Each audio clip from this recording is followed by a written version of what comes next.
Commerce Secretary Gina Raimondo reportedly will meet with Commerce Minister in China for dinner tonight in Washington, marking the first cabinet-level meeting between U.S. and Chinese officials in Washington during the Biden administration. China's Commerce Minister is also expected to sit down with U.S. Trade Representative Catherine Tai on the sidelines of the Asia-Pacific Economic Cooperation Trade Ministers meeting. That's happening in Detroit. Ahead of all that, let's get into it with Atlas Organization founder and the author of The Decisive Decade on bookshelves right now. Author Jonathan D.T. Ward is here. Jonathan, good to see you. Thanks so much for being here. I don't know why I always feel like when the U.S. gets together with its counterparts in China, the U.S. is always on defense. And I'm feeling that way once again. The CCP sent a surveillance balloon across America and was able to send real-time information about our military installations back to Beijing in real time, and there was no response from the U.S. We'll see what happens tonight with that dinner. Your expectations? Hi, Maria. Well, I don't think we should expect any, deep change in U.S.-China relations. At the end of the day, they have already set up the competition that we are now in. I mean, they seek to surpass us. We know all these aspects of their strategy and objectives. But what really matters is that the U.S. isn't making real concessions just to talk to our adversaries. I mean, I think that's where they want this to go. They don't like the idea of further sanctions on China, and I think seem to want to trade that for the ability to talk to them. I mean, it is important to have channels of communication. We had that even with the Soviet Union, and at the same time, we are way behind on having a real competitive strategy. We're not yet restricting investment into China.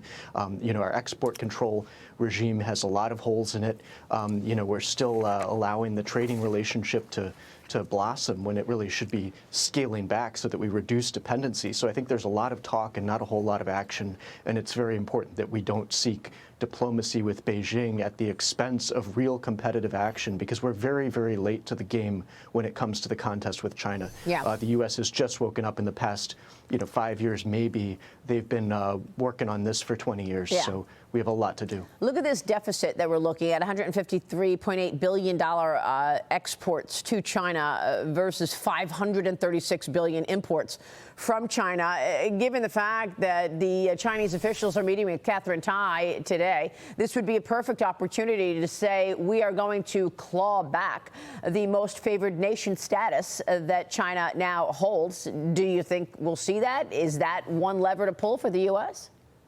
Look, I think that's more in the realm of Congress now. I mean, Congress is where the real competitive thinking is coming from.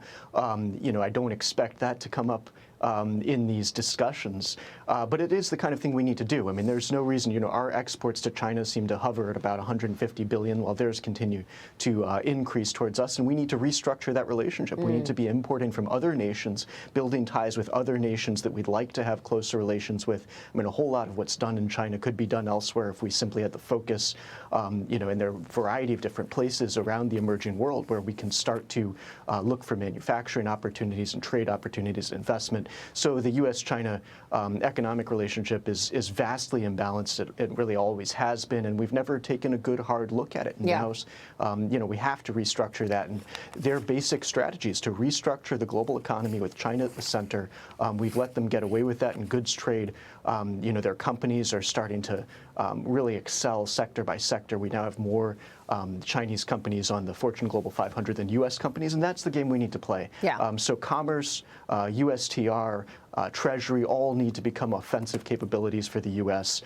To actually start taking economic strikes against this adversary. And if we're not doing that and we're just looking to talk and to hold back on some of the key stuff from export controls to investment bans, then we're going to lose so much ground. And once we see what losing ground really looks like, we'll wish we could have gone back to these times. Well, I mean, look at all these new laws that China has put in place. The PRC counter-espionage law, the anti-monopoly law, the National Intelligence Law of the People's Republic of China, the PRC anti-foreign sanctions law, the unreliable entities list law, China's cybersecurity law. These are all laws that enable the CCP to march into any company that it wants if you're in China and raid the place and steal intellectual property. And they're throwing these laws around. That's why they went into Bain Capital Bain, rather, in the consulting company Bain in Shanghai. Now we've got this warning from Microsoft. Jonathan, what do you make of this? Microsoft is warning a Chinese state-sponsored hacking group compromised critical infrastructure in the United States and in Guam,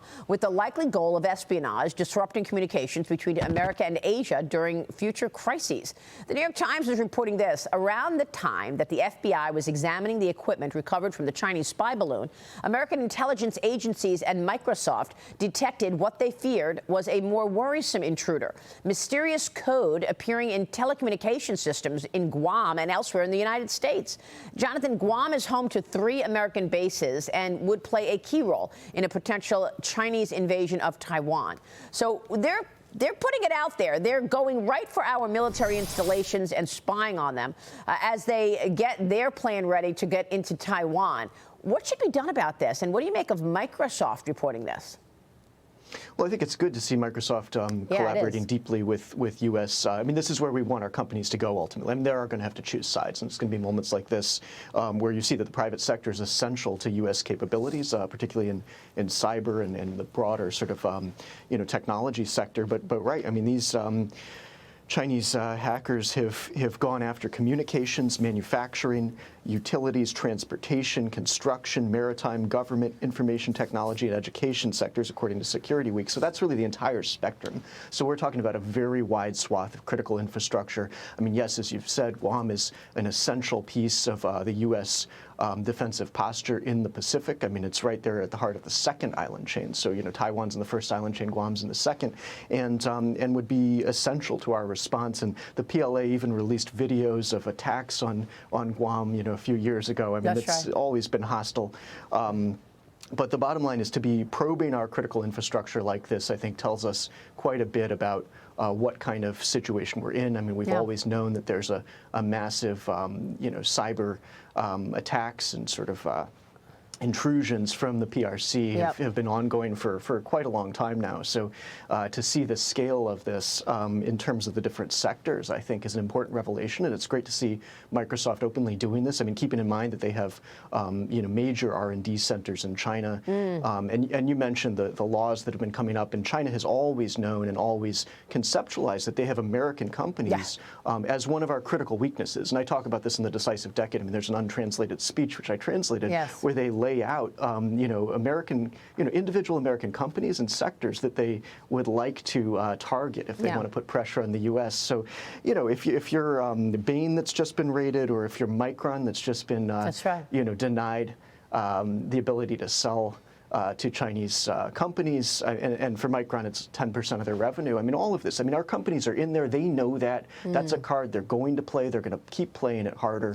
So as much as we're looking for talks and thaws and guardrails, their offensive strategy of exploiting capabilities and in the meantime prepping the battlefield is, that should tell us everything we need to know. There's a lot of pressure on Apple as well, and we saw that Apple is investing more in America. But, the White House floated a story about a month ago that President Biden was going to put some kind of limitations in place in terms of investing in Chinese companies, and he was going to do it around the G7. We never got that. Why are they floating these stories just for one day of news, and then they're not following up on it? I know that Edward Lawrence pressed a White House National Security Council spokesperson, John Kirby, on why President Biden is not addressing China's deal with Brazil to ditch the dollar at the G7. There's another issue that we were expecting to come up. No word about the dollar and how the CCP is trying to replace the dollar. Watch this.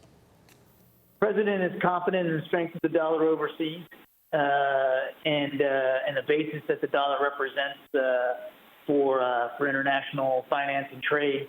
And I'm not going to get beyond the readout of the meeting that he had with President Lula. Are you worried about the dollar, Jonathan? Not yet, but I think it's pretty clear one way or the other. I mean, adversary states like Russia and China are trying to create an alternative economic order. They want to get around U.S. sanctions, so they're going to do that. They're going to use any measure at their disposal to do that. Globalization of the RMB has been a longstanding idea here, but we need to use the time we've got to, ensure that they are on the economic back foot. So I don't think we want to get let talks get in the way of that. We need to take the competitive actions, investment restrictions, export controls, working with our allies to push them back from our markets. And then our companies need to make better decisions about China. I mean, this is just high-risk stuff. And instead, what do we got? We got the federal retirement plan allowing investment in Chinese companies that are actually already sanctioned. Okay, the thrift fund, which is something that has been outraging me for years, government employees at an opportunity to invest in these companies tied to the military. Now we learned that many of them are actually already sanctioned. Jonathan, good to see you. Thanks very much for being here. Great book. It is a must-read, The Decisive Decade, Jonathan D.T. Ward. We'll be right back.